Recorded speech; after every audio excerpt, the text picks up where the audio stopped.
स्वास्थ्य केंद्र से लेकर के और निदेशालय नौकरी दी जा रही है। क्यों दी जा रही है? मैंने उनसे पूछा भी आप में क्या खास बात है, आप हमारे सुपर स्पेशलिस्ट डॉक्टर हैं, सुपर स्पेशलिस्ट इंजीनियर्स हैं, वो फेल कैसे हैं, आप प्रबंधन कैसे कर लेते हो, ऐसा क्या खासियत आप लोगों में? तो उन्होंने क्या जवाब दिया आप सुनिएगा। उन्होंने मुझे सोच समझ करके चर्चा करके ये बताया कि हमें पहली क्लास में MBA में ये पढ़ाया जाता है कि बी पॉजिटिव, सकारात्मक बनिए। इसमें बहुत कुछ छुपा हुआ है और थोड़े दिनों में वो जो नकारात्मक लोग हैं हमारे साथ हो जाते हैं और एक जुनून पैदा हो जाता है और सफलता सुनिश्चित हो जाती है। दूसरी बात और क्या बताई उन्होंने मुझे? उन्होंने बताया कि एक मैनेजमेंट थ्योरी है, चेन सिस्टम, कड़ी से कड़ी। जैसे मेरा किसान है यहाँ बैठा हुआ है, मैंने उसको देखा, मैं बातें की तो उसने कहा कि बाबूजी आप तो हमारे को बताओ, मैं दूसरे 10 आदमियों को बताऊँगा। उन 10 आदमियों को बताया तो 100 आदमियों को बता दिया। मेरे गांव से शायद 50-60 लोग तो आ जाए यहाँ। वो सिर्फ एक किसान ने बताया उनको, मैंने ज़्यादा बताने में ज़्यादा टाइम नहीं लगा पाया। तो ये कड़ी से कड़ी जोड़ करके आप ज्ञान बांटते हैं। ये ज्ञान यज्ञ नाम दिया है मैंने इसको अभी।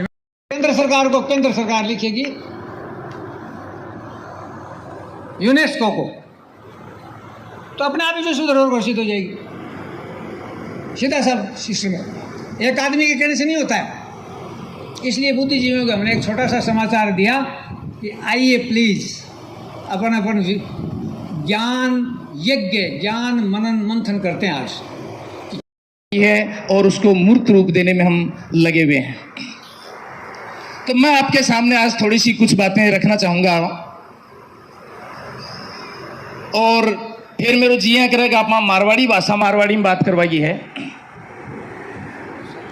जब 1947 में अपनो देश आजाद हो बी टाइम पर और विश्व थोड़ो पहली तक अंग्रेजा को राज होया करता हो। अंग्रेजा को राज को मतलब हो कि आपा जका हिंदुस्तानी आदमी हा, आम आदमी हा, आपनो शोषण होया करतो, अपना कोई अधिकार को नहीं होता, अपना सिर्फ कर्तव्य ड्यूटी होया करती और अंग्रेजी हुकूमत जकी ही बैठाओ जो भी कोई इंस्ट्रक्शन मिल जाता है अपन पालन करवो ही आपनो काम होतो। अंग्रेजा क्या 200 साल पहले और आपने इतिहास ये अपने राजस्थान में या पूरे हिंदुस्तान में छोटा छोटा राजा महाराजा की रियासत आया करती। बिन आपा बात करता लोकतंत्र की बजाय राजतंत्र के जाता कि राजा को राज है करावा के लिए बी टाइम का बहुत सारा महापुरुष लड़ाई लड़ी और आखिर में 1947 में जब अपन आजादी मिली तो बी टाइम पर जगह अपना नेता हा, जगह अपना समाज का प्रतिनिधि हा, जगह आप खूब सारा अपने इतिहास की किताबें पढ़ाई। गांधी जी, जवाहरलाल नेहरू, राजेंद्र प्रसाद जी, सुभाष चंद्र बोस, भगत सिंह, चंद्रशेखर आजाद और अनगिनत नाम है जगह हम शायद आप जाना भी पड़े। आज मेरा ये छोटा सा अभिनव आग्रह रहेगा और अलग अलग टीम से रहेगा। जैसे अभी यहाँ पे बहुत ही मेरे बुजुर्ग साथी हैं, उनसे बहुत ही प्रेम और सादरपूर्वक मेरा अभिनव आग्रह रहेगा कि आपने 75 सालों में देख लिया ना राजनीति कैसे रही है, कैसे काम किया है, हर बार नए सपने देखे फिर टूटे। आपकी भी युवा अवस्था रही होगी, आपको लगा होगा फलाना मंत्री आएगा तो इस बार तो ये हो ही जाना है, इस बार ये आ गया तो इस बार हो ही जाना है। ओयो की को नहीं आयो तो ये मेरे जितना टापर है, घर है, पड़ोस में बन बैठे बैठे आप बता दूं क्या आऊँ को नहीं पार पड़े ना गीत गाओ थे मैं गलती करी है जो कि थे ना करो। एक सिर्फ ये बात बता दो और आपने, मैं ये मन से ये तो मैं कहना चाहूंगी कि आपने गलती तो की है, आप अपनी गलती हम युवाओं के सामने मान लो और हमसे बोलो युवाओं को कि हमसे गलती होगी। युवाओं आप बच्चों गलती मत करना, हमसे तो हो गई है और आप यकीन मानिए हमें आप पे बहुत भरोसा है और हम आपकी आंखों की तरफ से उम्मीद से देखते हैं कि आपने जो एक्सपीरियंस है आपके पास, आप उनसे हमें जो बताएंगे हम उनसे सीखने की कोशिश करते हैं। तो आप सबको बता दो कि आप लोग ये गलती नहीं करो। दूसरी बात मैं महिलाओं से कहना चाहूँगी, जब आप गली में एक दारू की दुकान कौन खोलने था कि अपनी गाड़ी कमाई उस दारू के पैसे में नहीं चली जाए ना, इसीलिए तो जब अपने टैक्स के पैसे राजस्थान में जाते हैं, अपने पैसे हैं, तो कैसे किसी को ऐसे लूटने के लिए दे देते हैं? बचेंगे तो अपने ही घर में आएंगे ना, अपने ही बच्चों के काम आएंगे। तो आज से ही अभिनव आग्रह मान लो मेरा कि एक एक पैसे पे ध्यान देना है। ये राजस्थान की सरकार के पास पैसा ही अपना है, किसी और का नहीं है। इसको बचाने के लिए अपन को अब आगे आना है। जब अपन घर चला सकते हैं तो राजस्थान कौन सा बड़ा है? घर चलाएंगे, समाज चलाएंगे, देश चलाएंगे, राजस्थान चलाएंगे। आज ही मेरी बात मान लो और अपने राजस्थान की कमान अपने मजबूत हाथों में रख लो। अब किसी पे भरोसा करने की जरूरत नहीं है। जब अपन घर आराम से चला सकते हैं तो राजस्थान बड़े दिल खोल के आराम से चला लेंगे। और हम पे भरोसा करो, हम बहुत अच्छे से कर सकते हैं। तीसरी बात मैं युवाओं से कहना चाहूँगी कि आपने बहुत बहुत जयकारे कर लिए, सोशल मीडिया पे रील बना ली, सब कर लिया, हमने किताबें भी पढ़ी है। गंगानगर से आए हैं, गंगानगर टीम की तरफ से आप सभी का स्वागत है। मुझे आदेश मिला कुछ घोषणाएं करने का।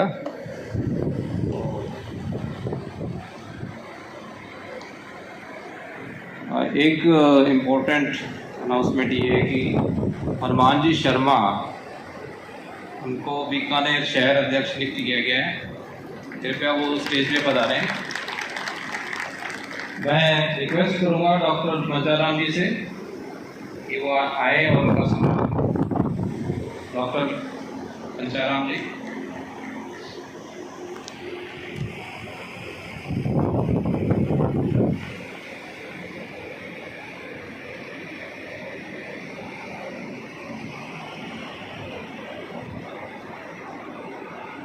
आप रात को वापस घर पे जाके और अपने अपने अंदर झांकिए, खुद के अंदर, तब आपको पता चलेगा।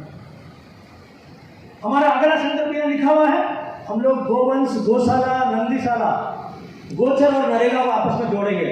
और इस पर हम काम कर चुके हैं, हम बातें नहीं कर रहे हैं, हमने काम किया है। और राजस्थान की सरकार को इतना तेजी से मोड़ दिया है पिछले 2 महीने के अंदर कि राजस्थान की सरकार ने पहली बार 600 करोड़ रुपए का अनाउंसमेंट किया गोचर विकास के लिए, अभी तक नहीं किया था उन्होंने।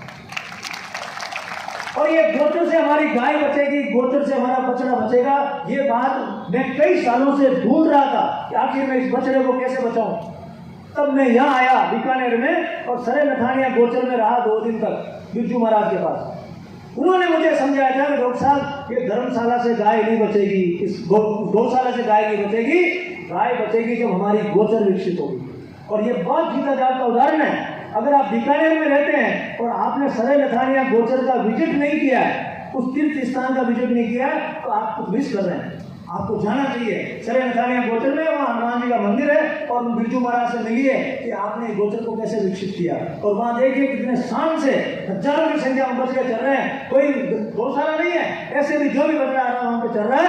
और आसपास के पशुपालक, 20 गाँव के पशुपालक वहाँ गायें लाते हैं, चराते हैं और अपना दूध निकाल के लेते हैं। इतना शानदार एग्जाम्पल आपके बिल्कुल पास में। अगर बीकानेर के लोगों ने नहीं देखा है तो कभी भी विजिट करके देख के आना चाहिए, आपको लगेगा गाय कैसे बचेगी। और हम ये जो संकल्प हमारा मनरेगा को जोड़ने वाला, ये किसी भी हाल में पूरा करेंगे। इसका 20-30% काम हम पूरा कर चुके हैं। बछड़ों को, ऊँटों का इस्तेमाल करेंगे हम बिजली बनाने में। आप मेरी बात का विश्वास करने के लिए रात को गूगल करिए, यूट्यूब पे जाइए, उसमें लिखिए बछड़ों से बिजली, उसमें लिखिए इलेक्ट्रिसिटी फ्रॉम ऑक्सिस बुल्स, ऐसा लिखिए और फिर वीडियो देखिए, तो मेरी बात आपको समझ में आएगी। अगर ये बात राजस्थान की सरकार और समाज प्रोजेक्ट के रूप में अगर ले ले, प्रोजेक्ट के रूप में ले ले, तो स्थिति बदलने वाली है और हमारे बछड़े फिर काम के साबित हो जाए। और बिजली की आज दुनिया में सबसे ज्यादा जरूरत है, बिजली के बिना कोई काम नहीं हम कर सकते हैं। अगर आपको लगता है कि ये बछड़ों का बहुत प्यारा उपयोग इस हिंदुस्तान में हो सकता है, तो बोलिए मेरे साथ, इनकलाब, इनकलाब। आपको कोई ठीक नहीं लगे तो इनकलाब जिंदाबाद मत बोलना। आपको लगे ना ये बात जमी नहीं तो मत बोलना।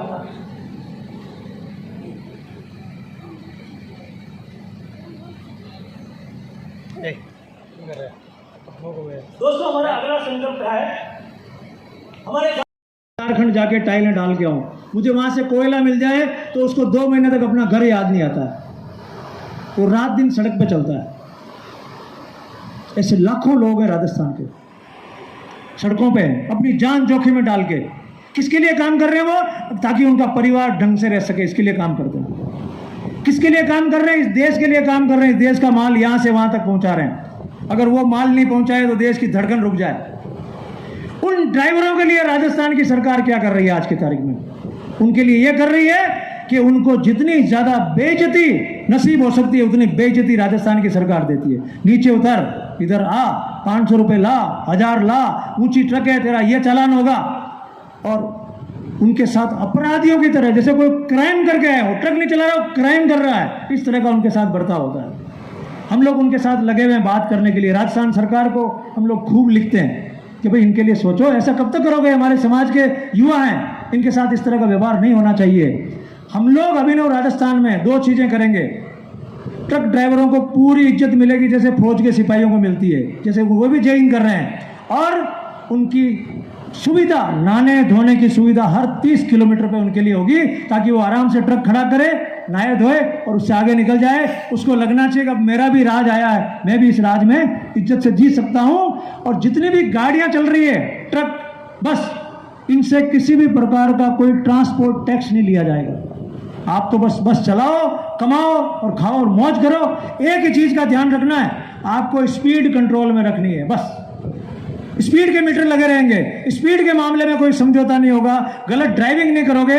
बाकी राजस्थान की सरकार आपको हथेली पे रखेगी सबको, ताकि राजस्थान के ये जो लोग हैं जो ट्रक चलाते हैं या ट्रांसपोर्ट का व्यवसाय करते हैं, उनको लगना चाहिए कि हम जो काम कर रहे हैं उससे अर्थव्यवस्था मजबूत बन रही है। ऐसा हम लोग संकल्प लेते हैं आज बीकानेर से। आपको लगता है कि ट्रक ड्राइवरों के सम्मान में हमको ये संकल्प लेना चाहिए और हमारे समाज के युवाओं को इज्जत मिलनी चाहिए, तो बोलिए इनकलाब, इनकलाब।